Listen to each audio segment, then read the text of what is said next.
এটি হলো দলমাদল কামান। এই কামানটি আনুমানিক ষোড়শ শতাব্দীর দ্বিতীয়তে তৈরি হয়েছিল বলা যেতে পারে।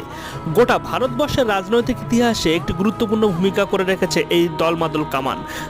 1742 খ্রিস্টাব্দে মারাঠা সর্দার ভাস্কর পণ্ডিত যখন বাংলা লুট করার সময় বিষ্ণুপুরে হানা দিয়েছিলেন, তখন এই কামান ব্যবহার হয়েছিল বলে কথিত আছে।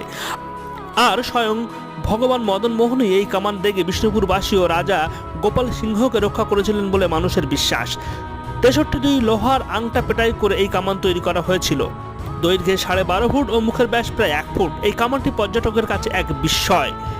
পণ্ডিতগণ মনে করেন বিষ্ণুপুরের রাজ শক্তিকে হ্রাস করার জন্য ব্রিটিশ সরকার প্রচুর পরিমাণে কামান অন্যত্র সরিয়ে দিয়েছিলেন, বা মল্ল রাজগণ ব্রিটিশদের গ্রাস থেকে কামানগুলোকে গোপন স্থানে রেখেছিলেন। এই কামানটি যে সময় উদ্ধার করা হয়েছিল সেই সময় এই কামানটি এই স্থানেই অর্ধেক পোতা অবস্থায় কিন্তু পাওয়া গিয়েছিল, অর্থাৎ কামানটি অর্ধ মাটির মধ্যেই ছিল এই কামানটি।